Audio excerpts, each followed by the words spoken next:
Hello and welcome to Alita Dogma's Shades of Murder, a podcast where I will share and discuss tales of true crime, mysteries, and all things dark and macabre. If you eat, play, and dream in shades of murder like me, then welcome, my kindred spirits, to your new podcast home. If you enjoy the show, please remember to like, share, comment, and subscribe so I can present more stories to you, and we can all embrace the lure of the darkness together. All of my social media and contact information you can find in the episode description below. Please be forewarned that each episode contains specific and at times very graphic and disturbing details of the case, and may not be intended for all audiences. There are cases in the history of criminal law which have deep and genuine impacts on the legal process and which reflect our complicated and not always so transparent and clear-cut judicial system. The prosecution of this brutal triple murder would have a powerful influence on what is permitted in a court of law. This case affected how prosecutors present evidence and heightened awareness to issues of eyewitness reliability. It also put into spotlight the controversial loophole within the double jeopardy clause of our Constitution, which our system ignores when it comes to the military. The case of Timothy Hennis is one of these rare legal gems. Fayetteville, North Carolina is infamous for being the home of Fort Bragg, the largest U.S. Army base. Unfortunately, it is also well known for its extensive string of homicides, rapes, suicides, domestic violence, drug overdoses, and missing soldiers, which too often go unsolved. This case took more than 2 decades to stake its claim at truth and justice. Or did it? On May 10, 1985, in Fayetteville, North Carolina, a young mother would be raped and killed, and her 2 small daughters brutally stabbed to death, while her infant lay screaming alone in a crib, thankfully unharmed. 2 days would pass, when neighbors became concerned and found it alarming that neither Catherine Eastburn nor her 3 young girls had been seen since Thursday evening. They knocked and rang the doorbell repeatedly, but no one answered the door. One of them believed that they heard the sounds of an infant crying inside, which led them to calling the sheriff's department, who came around to conduct a wellness check. When the deputy sheriff arrived on the scene, he also tried incessantly to reach the dwellers inside the home, but there was no response. Upon walking around the house, in hopes of spotting an open door or window, the officer saw a baby inside standing upwards, screaming in her crib. Immediately, the officer cut the screen and pulled the child to safety, handing her off to a neighbor who was standing by. Upon entering the house, the deputy discovered in the parents' bedroom the deceased nude body of Catherine Eastburn with her jeans and underwear on the floor, which had been cut off her body. Her 3-year-old daughter Erin was lying next to her, both of them dead on the carpet.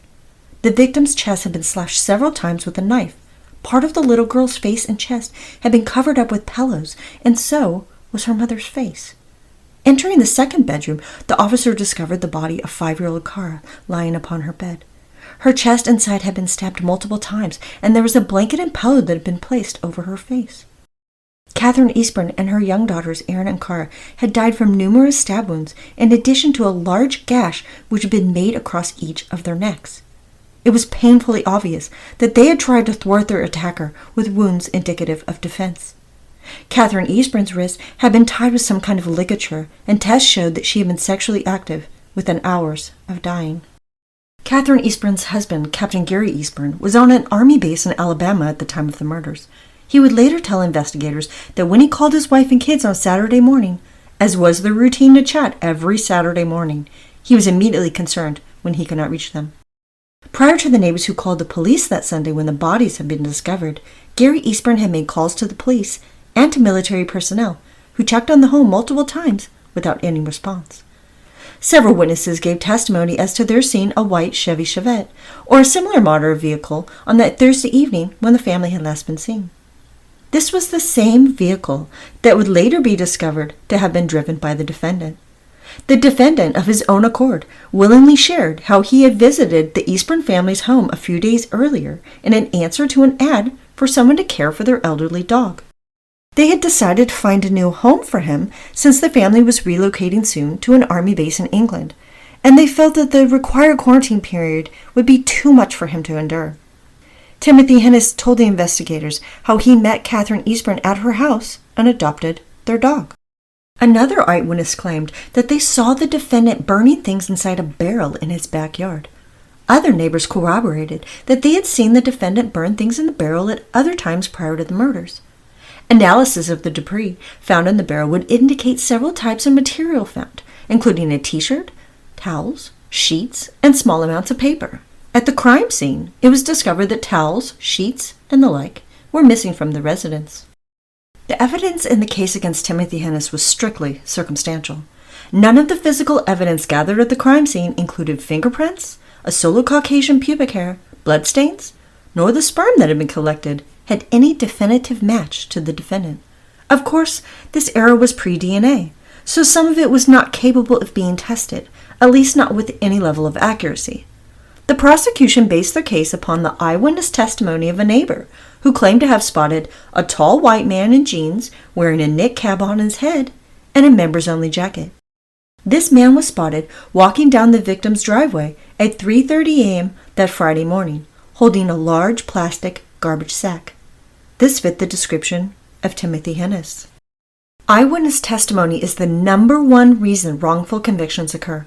A 2008 study conducted on the reliability of such testimony revealed that more than 40% of wrongful convictions have resulted from mistaken identity.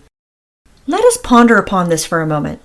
Of all of the innocent people who are wrongfully sent to prison and have their lives and the lives of their loved ones ultimately destroyed by the criminal justice system, are there because they were mistaken for someone else? Yet juries place more weight upon eyewitness testimony than any other source of evidence. For some reason, people believe that their eyes and others' eyes do not lie to them. Further, it was found that most of these wrongful convictions via eyewitness testimony are from the direct experience with show-up identifications. Studies show that the procedures in some individuals within law enforcement have been known to help paint an image of a suspect and provide the eyewitness with feedback during a suspect lineup or photo array. It is not legally enforced, but it is highly recommended that police departments show an eyewitness one potential suspect at a time with individual photos of the person instead of them all in a group. It is also suggested to prevent misidentifications that police officers stress the fact that the perpetrator may or may not be included in these photographs or lineups. Most citizens just assume that it has to be one of the individuals they are being shown, whether in a photo array or lineup. And due to this misunderstanding, there are many innocent people who are pointed out for committing a crime because they resemble the suspect more than the others do. On a personal note, I've had such an experience. The local police officers who handled my photo array did it in the way that is misleading and potentially disastrous, which I have just described. I was handed a printout of around 8 similar-looking perpetrators, all put together on the same piece of paper. Never once was I told that the person may or may not be included in this group. Composite sketches are also prone to unintentionally direct the eyewitness. All of these, which are known as system variables, can cause the eyewitness to mutate their own memories to fit the narrative. Studies on memory have shown that they are highly unreliable and often shift and decay with time. Issues such as trauma and stress, the character of the witness, such as their age and emotional state, and the distance and the lighting of the environment are all examples of estimator variables. These all can impact the reliability of eyewitness testimony. Suffice it to say that for those of us who have been witnesses to trauma, to ourselves or to others, these elements all impact how we remember the event. It is easy for memories to become intertwined with other events, become warped over time with extra details, or become vague and blurry to us. Yet again, I reiterate that for some reason, eyewitness testimony is often the strongest evidence presented by a prosecution used against a defendant, and that which a jury too often places their final decision upon. In this case, the prosecution's key eyewitness later revised the man's build to better fit within the description of Timothy Hennis, who was taller and larger than the original description he had offered police. Another critical eyewitness to the prosecution alleged that she saw someone who looked like the defendant near the bank on the Saturday after the murders. It was later discovered that the victim's card had been used at an ATM and that the person had withdrawn $150 each on 2 separate occasions. Prosecutors used Timothy Hennis's financial situation, being that he was behind around $300 on his rent, to create a connection to his use of the ATM card.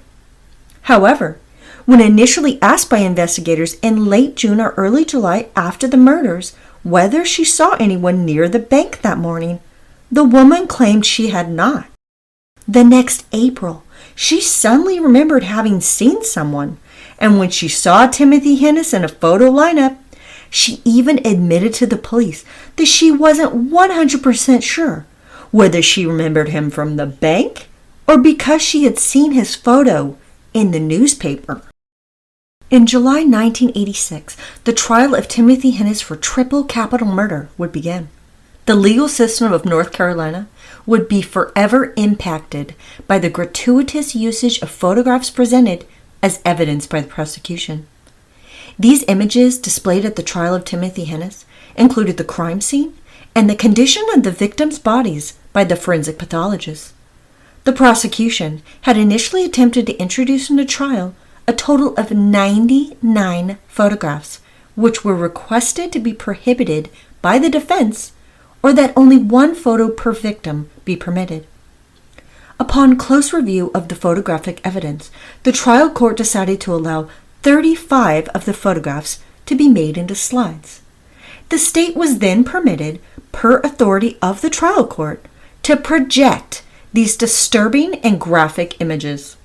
These photographs were 3 feet and 10 inches by 5 feet and 6 inches on a screen that was specially created for its purpose. Placed side by side, they were presented to the jury, projected directly above the defendant's head. These photographs were used to support and paint a scene by the deputy sheriff, the paramedic, and by forensic pathologists in testimony for the prosecution. These 35 images were also printed in 8 by 10 gloss and passed around one by one to each member of the jury. This stage of the state's case depicted gruesome, very vivid, and extreme details of the wounds and of the victim's protruding organs from the process of decomposition. These images of the young wife and mother and her 2 daughters who were butchered in their home, including pictures of one of the victims whose neck was slit from ear to ear so severely that she was almost decapitated. This process took well over an hour, although the trial judge did address the jury to only consider this evidence as a tool to illustrate the different witness testimony that was offered. The prosecution's slideshow had successfully completed its act. In July 1986, the jury unanimously returned after only 3 hours of deliberation with a verdict of guilty. They recommended the death penalty, which the judge would later agree, and sentenced the defendant, Timothy Hennis, to death. This extreme use of visually emotive and manipulative portrayal of evidence is what would later lead an appellate court to rule in favor of Timothy Hennis in 1988. The Supreme Court of North Carolina would concur that his constitutional rights had been violated as the use of these images deprived the defendant of a fair trial.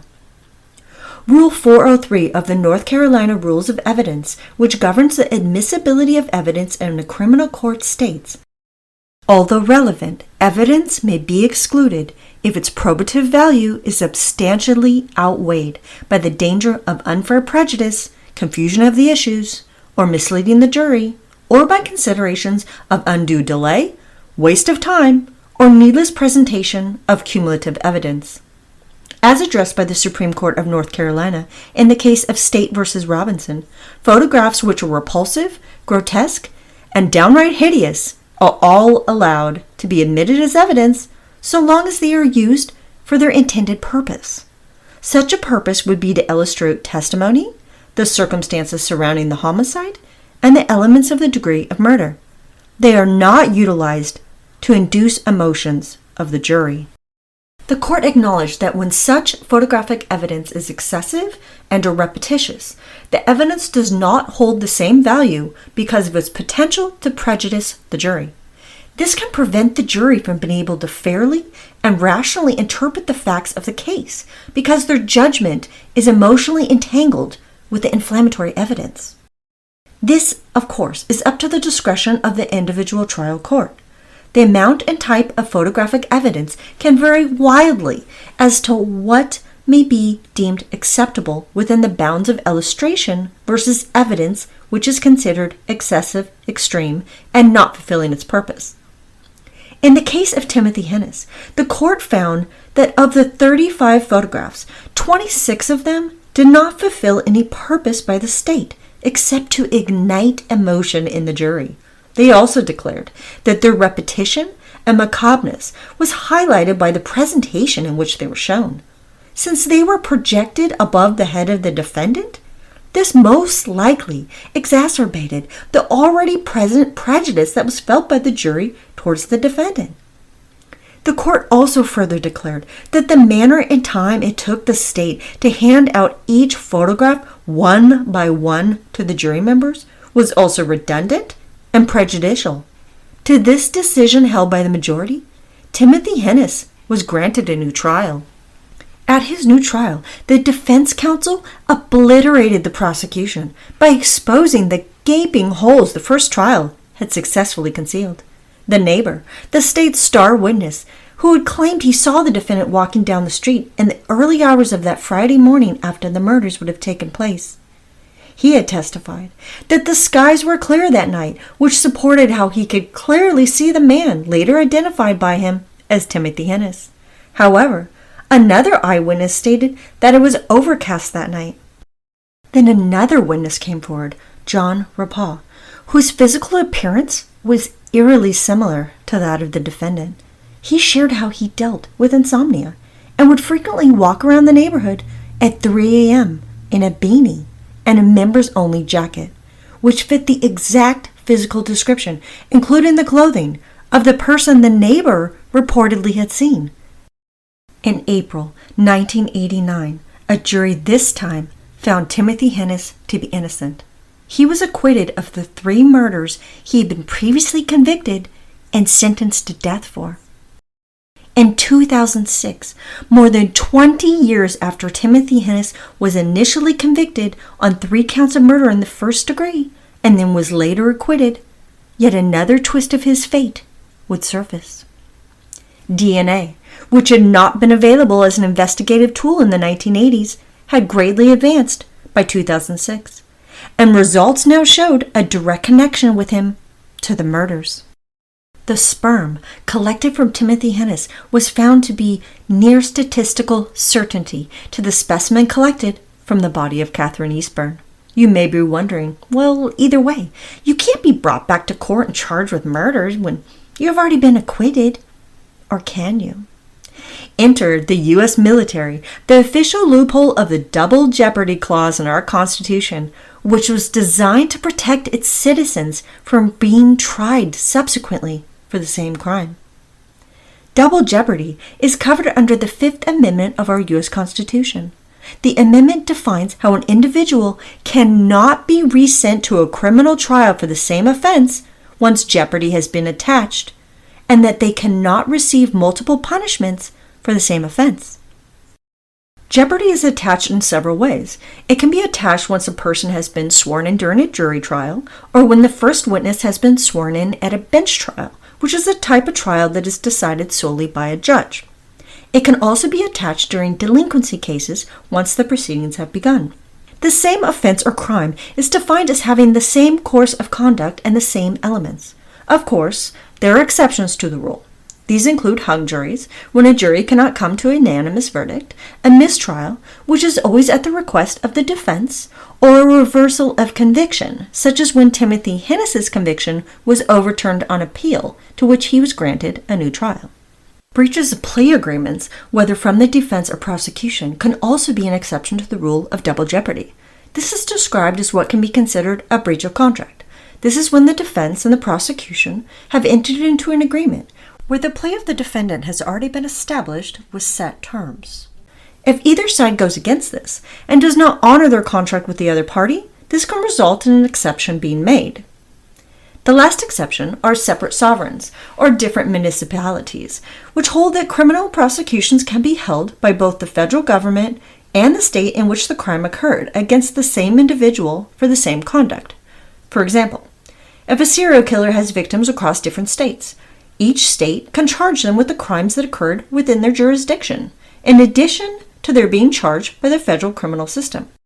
So hypothetically, a defendant could face and go to trial with the exact same charges for the same offenses in California, New Mexico, and Georgia, in addition to a federal court.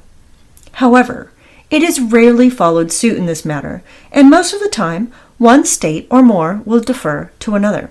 The same rules regarding jurisdiction also apply to the military court versus civilian court.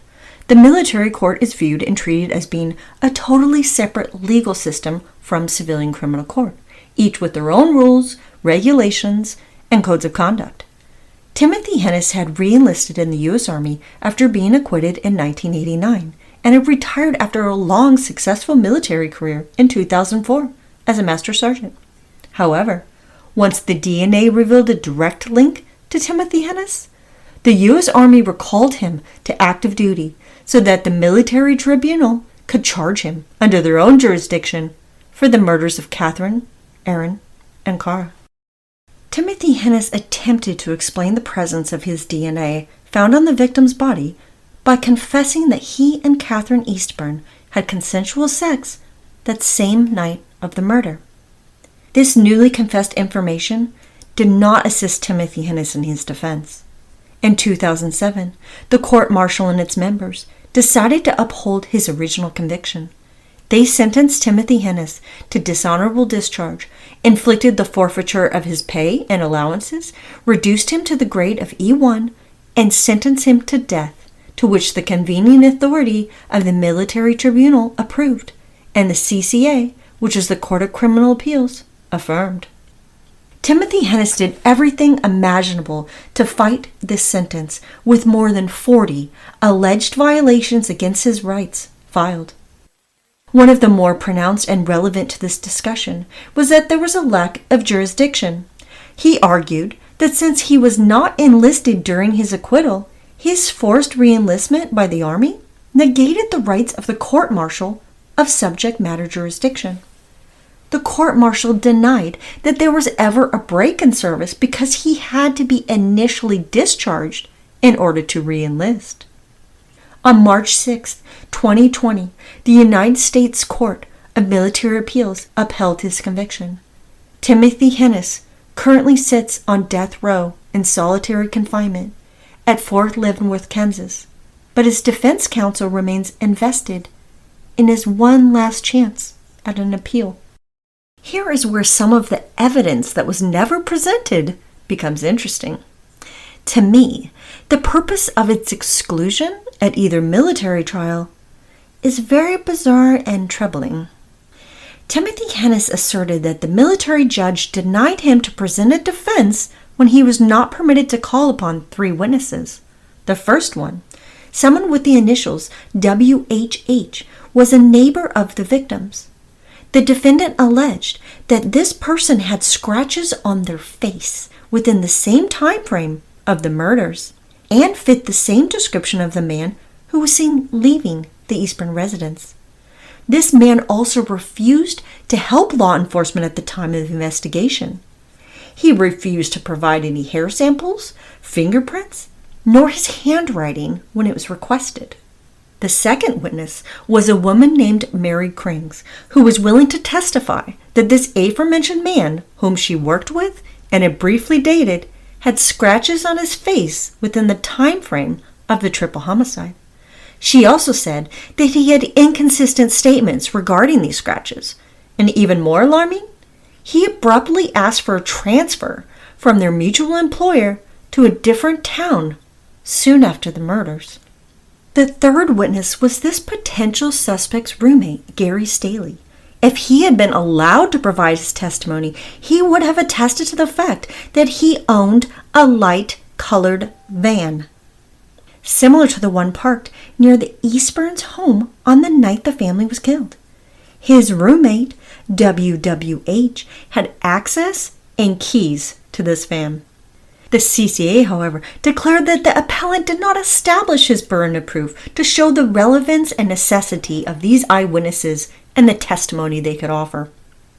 How would the exact description of their available testimony not establish the appellant's burden of proof when it provided a strong alternative suspect and two reliable witnesses to support this theory? Timothy Hennis also argued that he was wrongly denied the assistance of a forensic serologist and crime scene analyst to review the totality of the evidence that was collected at the crime scene. If the analysis would have been conducted, there was a possibility that the presence of a third party, someone other than the appellant, was present at the location of the murders, and any related items could have been tested. Timothy Hennis also claimed that there were senior members of the military who comprised the court, whose participation had led him to not having a fair trial.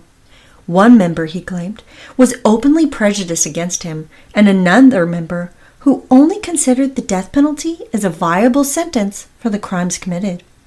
There was also the baffling matter of a letter from an unknown and mysterious source that was sent to Timothy Hennis while he sat on death row.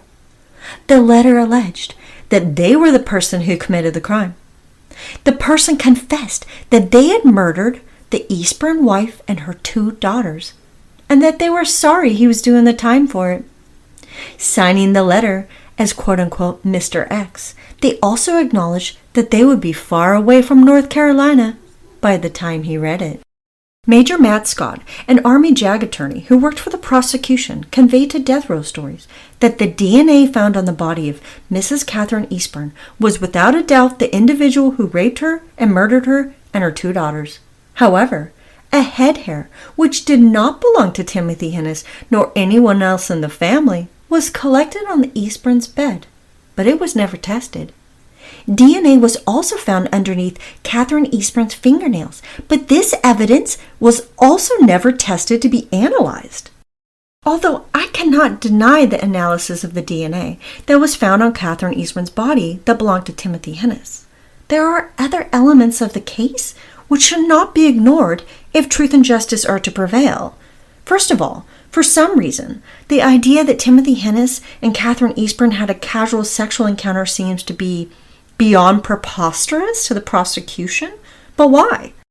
There are countless military spouses who are lonely, sexually frustrated, and reach out to others for sexual gratification and company. It is also completely reasonable why at the time Timothy Hennis had omitted this pertinent information from the investigation, due to the fact that he himself was married and had a small child. Hypothetically, why would this scenario not have been in the realm of possibility? Is it because that would depict the victim in a poor light, since women who are sexually proactive and independent are often labeled sluts and whores by the patriarchy, especially during the 1980s, and even still by some people in 2023? What about the potential suspect whose face was scratched, which possibly indicated defensive wounds, and the DNA that was found underneath her fingernails? Why was this individual not more aggressively pursued to collect their fingernails, hair, and DNA when they refused to provide them for elimination? To me, this is one of those cases where there are far too many questions left unanswered. Timothy Hennis seemed to fit the mold of the profile built around the perpetrator. The district attorney and then later the military tribunal were determined, almost hell-bent, to make Timothy Hennis pay for these crimes. Even with all of the damning evidence offered by his defense, which had acquitted him 20 years prior, and then later what he would attempt to present at his military trial, it still could not save him. While Timothy Hennis sits out his days and nights in solitary confinement on death row, I cannot help but wonder, what if there is someone out there who sits out their days and nights free, basking to themselves about how they got away with being the true murderer of the Eastburn family? I'm interested to know your thoughts on this case. Do you think there should be limitations on what visual evidence can be presented to a jury? Do you think the military got it right and that the convicted Timothy Hennis is where he deserves to be? Is there a possibility that this became a witch hunt against him for unknown reasons? and that all of their motives and potential suspects were crossed off the list so that he would be punished no matter who actually committed the murders. There are countless stories of the wrongfully convicted in our country, with the discrepancies in eyewitness testimony, the evidence that was neglected and never tested, the strong potential leads of another perpetrator that were ultimately ignored. It is difficult to not wonder if justice was actually met when his conviction was upheld. It will be fascinating to see if the U.S. Supreme Court ever takes up his case or not, and if Timothy Hennis once again becomes an anomaly of the courts. Thank you so much for listening. Please feel free to reach out to me with any questions, comments, and suggestions you may have for the show. You can email me at AlitaDogmaShadesOfMurder@gmail.com. Find me on Instagram and Facebook at AlitaDogmas_Shades of Murder. I appreciate each and every one of you for being here with me, and I'm beyond thrilled to be your host. Until next time, be safe and watch out for shades of murder that could be happening in the streets, next door, and especially inside your own home.